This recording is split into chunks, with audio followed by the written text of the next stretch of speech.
हरे कृष्णा, राधे राधे दोस्तों। आप सभी को हनुमान जयंती की हार्दिक शुभकामनाएं। आप सभी पर विष्णु भगवान की कृपा सदैव बनी रहे। इसी शुभ मंगल कामना के साथ आज की वीडियो का शुभारंभ करते हैं। आज के इस वीडियो में आप लोग सुनेंगे हनुमान जयंती की व्रत कथा। हिंदू धर्म ग्रंथों के अनुसार चैत्र मास की पूर्णिमा तिथि को हनुमान जयंती का पावन पर्व मनाया जाता है। यह दिवस भगवान शिव के एकादश रुद्र अवतार वायुपुत्र श्री हनुमान जी के प्राकट्य का स्मरण कराता है, जो अतुलित बल, अपार ज्ञान और भगवान श्री राम की अनन्य भक्ति के सर्वोच्चम एवं शाश्वत प्रतीक हैं। हनुमान जी की माता का नाम अंजनी और पिता का नाम केसरी था। उन्हें संकट मोचन और पवन पुत्र के नाम से भी जाना जाता है। मान्यता है कि जो भक्त सच्चे मन से भगवान श्री राम की आराधना करते हैं, उन पर हनुमान जी सदैव प्रसन्न रहते हैं और उनकी सभी पीड़ाओं को दूर करते हैं। जिस घर में प्रतिदिन हनुमान जी की पूजा होती है, वहाँ नकारात्मक शक्तियों का कभी वास नहीं होता। वाल्मीकि रामायण के अनुसार त्रेता युग में जब पृथ्वी पर राक्षसों के राजा रावण का अत्याचार अत्यंत बढ़ गया, तब धर्म की रक्षा और अधर्म के विनाश हेतु भगवान विष्णु ने अयोध्या के राजा दशरथ के पुत्र के रूप में श्री राम का अवतार लेने का निर्णय किया। जब भगवान विष्णु अवतार ले रहे थे, तब परम पिता ब्रह्मा जी ने सभी देवताओं को यह आदेश दिया कि वे भगवान श्री राम की सहायता के लिए पृथ्वी पर वानर और भालू जातियों में अपने अपने अंशों में अवतार लें। ब्रह्मा जी के इस आदेश को सुनकर देवादिदेव महादेव शिव जी के मन में भी अपने आराध्य भगवान विष्णु की सेवा करने की तीव्र इच्छा जागृत हुई। भगवान शिव ने विचार किया कि वे किस रूप में श्री राम की सेवा कर सकते हैं, अतः उन्होंने अपने एकादश रुद्र रूप में से एक विशिष्ट रूप में अवतार लेने का संकल्प किया, जो श्री राम का परम भक्त और सेवक होगा तथा जिसके बल और पराक्रम की कोई सीमा नहीं होगी। इसी कालखंड में देवराज इंद्र की सभा में पुंजक स्थला नामक एक अत्यंत रूपवती अप्सरा थी। एक बार अपने यौवन और सौंदर्य के अहंकार में पुंजक स्थला ने एक तपस्वी ऋषि का उपहास कर दिया और उनका ध्यान भंग करने का प्रयास किया। क्रोधित होकर उन ऋषि ने पुंजक स्थला को शाप दिया कि तूने एक वानरी की भांति चंचलता दिखाई है, अतः तू मृत्यु लोक में अर्थात पृथ्वी पर वानरी के रूप में जन्म लेगी। यह कठोर श्राप सुनकर पुंजक स्थला अत्यंत भयभीत हो गई और उसने रोते हुए ऋषि से क्षमा याचना की। उसके पश्चाताप को देखकर ऋषि को दया आ गई और उन्होंने शाप में संशोधन करते हुए कहा, तेरा यह वानरी रूप भी अत्यंत तेजस्वी होगा।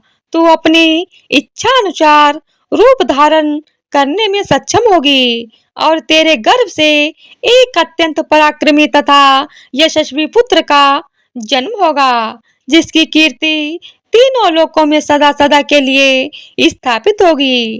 कालांतर में उसी पुंजक स्थला ने कुंजर नामक एक श्रेष्ठ वानर के घर में अंजना के नाम से जन्म लिया।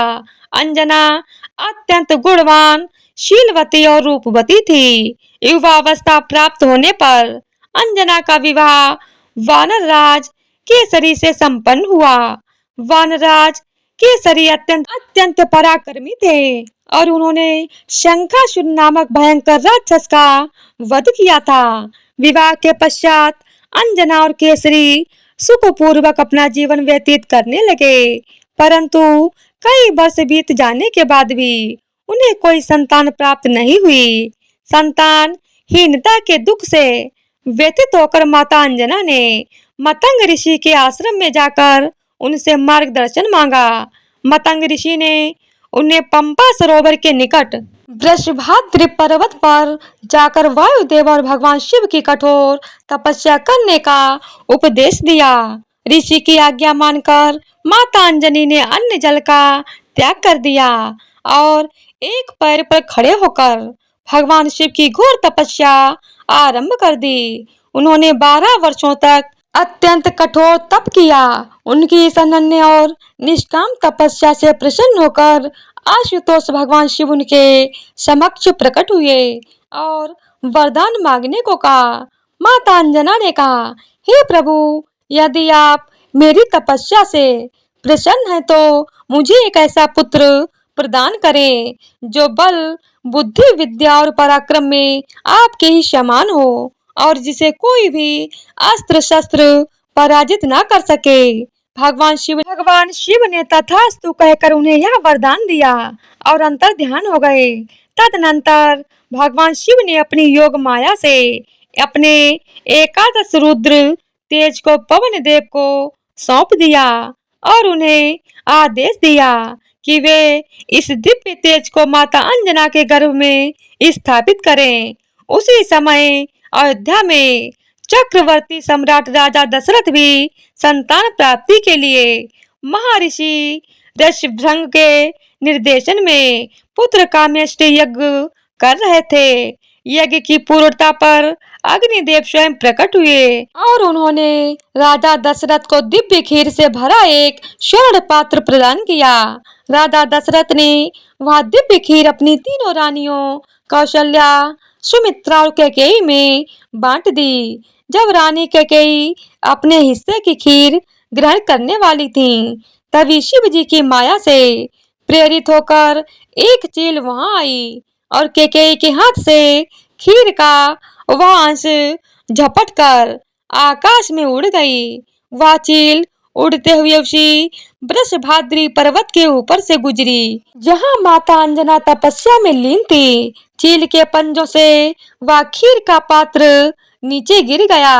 तभी पवन देव ने उस दिव्य खीर को अपने बेग से संभाल लिया और उसे सीधे माता अंजना की अंजुलि में स्थापित कर दिया। माता अंजना ने इसे भगवान शिव का प्रसाद मानकर ग्रहण कर लिया। उस दिव्य पायस के भक्षण और पवन देव द्वारा भगवान शिव के तेज की स्थापना के परिणाम स्वरूप माता अंजना ने गर्भ धारण किया। उनके गर्भ में पल रहा वह शिशु कोई साधारण बालक नहीं था, अपितु वह साक्षात महादेव का अंश और वायुदेव का औरस पुत्र था। अतः वह परम शुभ घड़ी आ गई। चैत्र मास की शुक्ल पक्ष की पूर्णिमा तिथि, मंगलवार का दिन, चित्रा नक्षत्र और मेष लग्न के शुभ संयोग में माता अंजना ने एक अत्यंत सुंदर, तेजस्वी और विशाल काय बालक को जन्म दिया। जन्म लेते ही उस बालक का शरीर स्वर्ण के समान चमक रहा था। उसके मुख पर अपूर्व तेज था और शरीर पर दिव्य आभूषण जन्मजात ही सुशोभित थे। उस बालक ने कानों में मणि युक्त कुंडल, शरीर पर यज्ञोपवीत और कंठी में मेखला धारण की हुई थी। जन्म लेते ही बालक ने माता अंजना और पिता केसरी को प्रणाम किया। उस समय आकाश से देवताओं ने पुष्प वर्षा की, गंधर्वों ने मंगल गान किया और अप्सराओं ने नृत्य किया। संपूर्ण ब्रह्मांड में आनंद की लहर दौड़ गई। वाल्मीकि रामायण के अनुसार जन्म के समय यह शिशु इतना ओजस्वी था कि साक्षात सूर्य के समान प्रतीत होता था। वायुदेव स्वयं वहां प्रकट हुए और उन्होंने बालक को आशीर्वाद देते हुए कहा, हे अंजने, संपूर्ण ब्रह्मांड में तुम्हारी गति को कोई नहीं रोक सकेगा।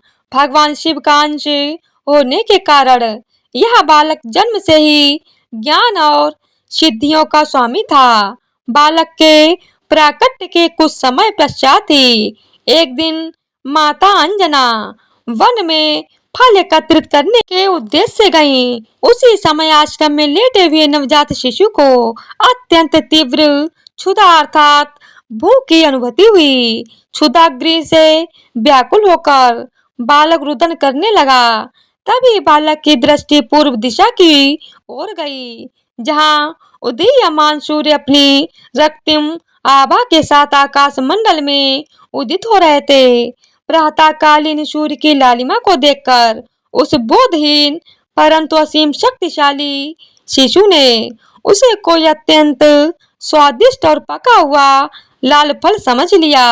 उस रक्तिम फल को ग्रहण करने की तीव्र इच्छा से प्रेरित होकर भगवान शिव के अंश और वायुदेव के पुत्र ने अपनी असीम शक्तियों का प्रयोग किया और एक ही छलांग में गगन मंडल की ओर उड़ान भर ली। बालक की वह उड़ान अत्यंत अद्भुत और अकल्पनीय थी। वे वायु के समान वेग से अंतरिक्ष को पार करते हुए सूर्य लोक की ओर बढ़ने लगे।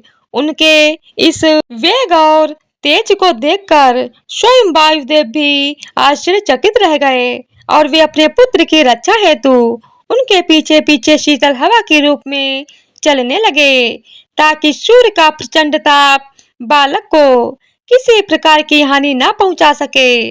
भगवान सूर्य ने भी उस तेजस्वी बालक को अपनी ओर आते देखा, परंतु वे उस शिशु के भीतर विद्यमान महादेव के अंश को पहचान गए। इसीलिए सूर्यदेव ने भी अपने ताप को अत्यंत कम कर दिया, जिससे बालक का कोमल शरीर ना झुलसे। संयोगवश जिस दिन बालक ने सूर्य को ग्रसने अर्थात निगलने के लिए उड़ान भरी थी, उसी दिन अमावस्या की तिथि थी और आकाश में सूर्य ग्रहण लगने वाला था।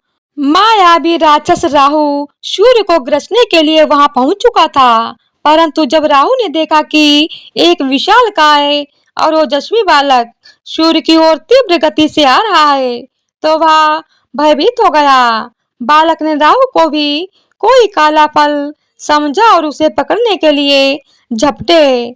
भयभीत राहु किसी प्रकार वहां से अपने प्राण बचाकर भाग गया और सीधे देवराज इंद्र की सभा में पहुंचा।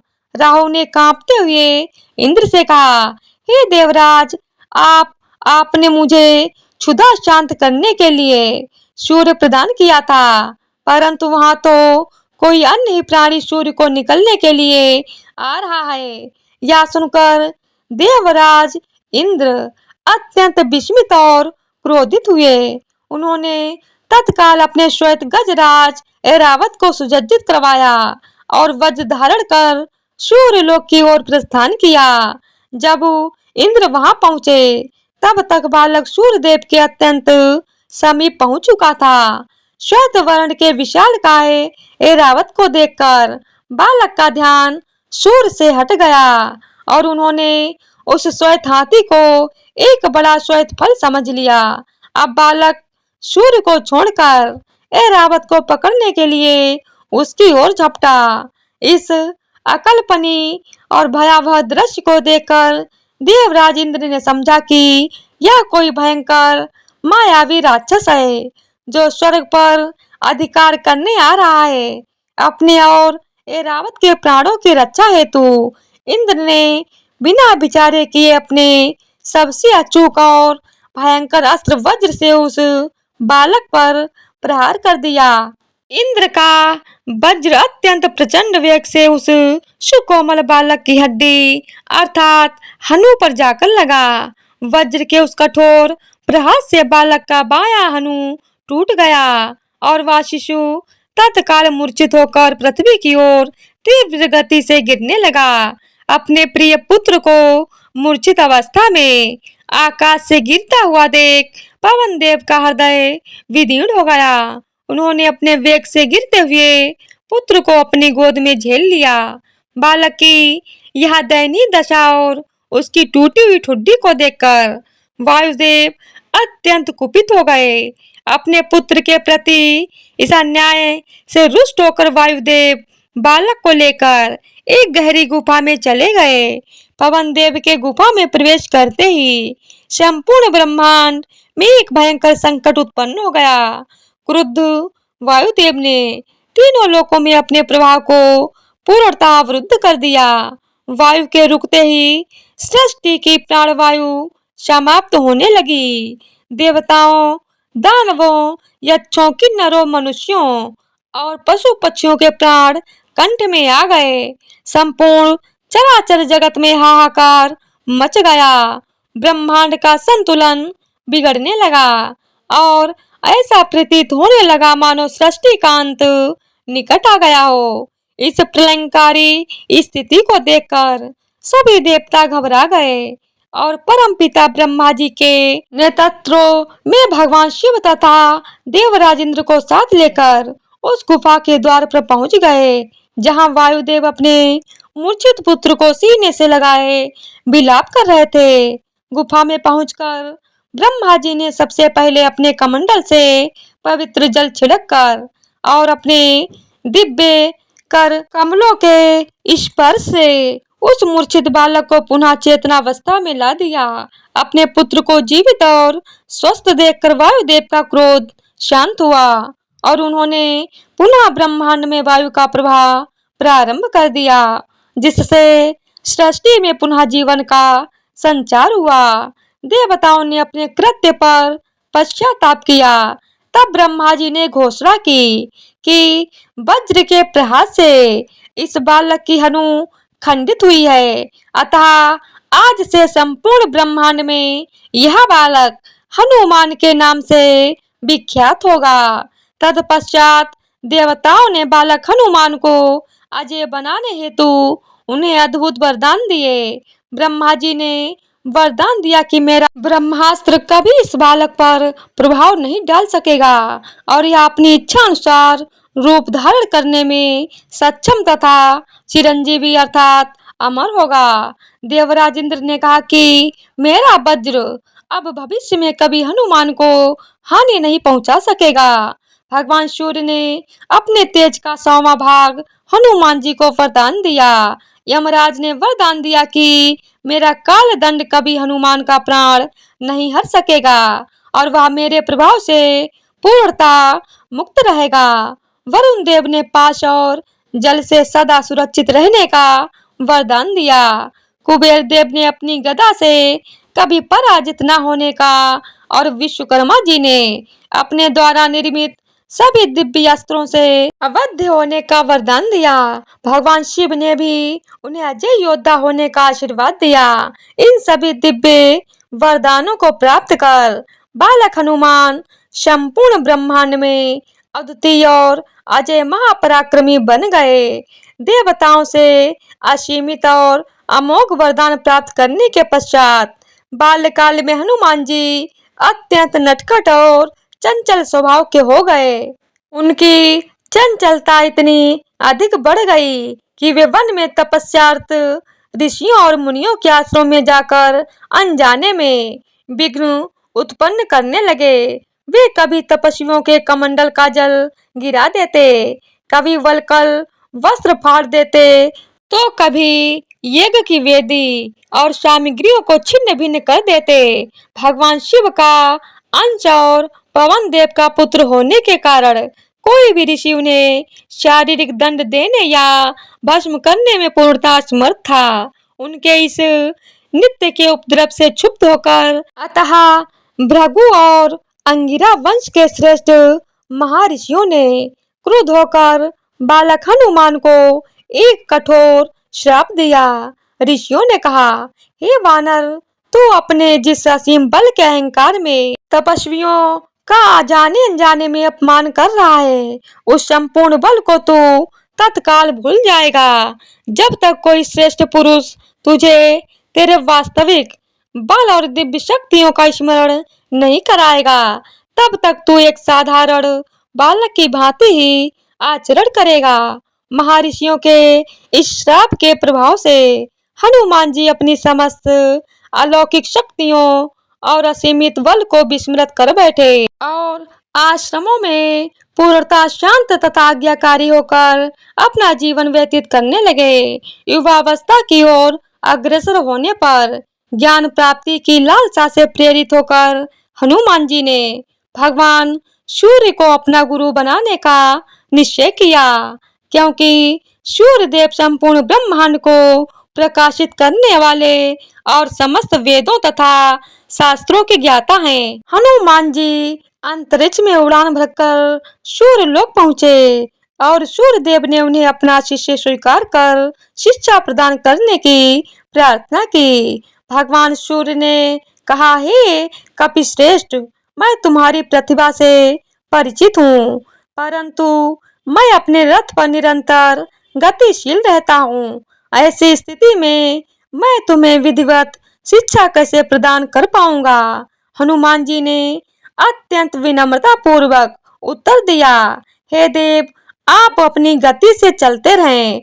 मैं आपके रथ के सम्मुख आपकी ओर मुख करके और आपके समान ही गति से उल्टी दिशा में उड़ते हुए शिक्षा ग्रहण कर लूंगा। हनुमान जी की इस अकल्पनीय लगन और संकल्प को देखकर सूर्यदेव अत्यंत प्रसन्न हुए और उन्होंने हनुमान जी को अपना शिष्य स्वीकार कर लिया। तदनंतर शिक्षा का एक अभूतपूर्व क्रम आरंभ हुआ। भगवान सूर्य अपने रथ पर तीव्र गति से आगे बढ़ते रहे और हनुमान जी उनके रथ के ठीक सामने उल्टी दिशा में अंतरिक्ष में उड़ते हुए ज्ञान ग्रहण करने लगे। अपनी प्रखर कुशाग्र बुद्धि और शिवंश होने के कारण हनुमान जी ने अल्पावधि में ही चारों वेदों, 6 शास्त्रों, 9 व्याकरणों और सभी प्रकार की विद्याओं का पूर्ण ज्ञान प्राप्त कर लिया। शिक्षा पूर्ण होने के पश्चात सूर्यदेव ने गुरु दक्षिणा के रूप में हनुमान जी से कहा कि वे पृथ्वी पर जाकर उनके औरस पुत्र सुग्रीव के मंत्री और सखा बने तथा सदैव उसकी रक्षा करें। गुरु की आज्ञा शिरोधार्य कर हनुमान जी पृथ्वी पर लौट आए और राजा सुग्रीव के मुख्य मंत्री के रूप में कार्य करने लगे। इस कथा से हमें यह सीख मिलती है कि भगवान हनुमान जी का संपूर्ण जीवन हमें यह परम ज्ञान प्रदान करवाता है कि अहंकार रहित होकर पूर्ण समर्पण और सत्य निष्ठा के साथ ही की गई ईश्वरीय सेवा ही जीवन को शाश्वत अमरता, असीम बल और ईश्वर की परम कृपा का अधिकारी बनाता है। भगवान हनुमान जी का प्राकट्य हमें यह सिखाता है कि सच्ची और निष्काम तपस्या सदैव फलीभूत होती है तथा ईश्वरी इच्छा के समक्ष संपूर्ण ब्रह्मांड की शक्तियां एक साथ मिलकर कार्य करती हैं। तो एक बार प्रेम से बोलिए, बजरंगबली हनुमान जी की जय हो। जय श्री राम। तो आज की वीडियो अगर आप लोगों को पसंद आई हो तो वीडियो को लाइक, शेयर और चैनल को सब्सक्राइब कर दीजिएगा। धन्यवाद।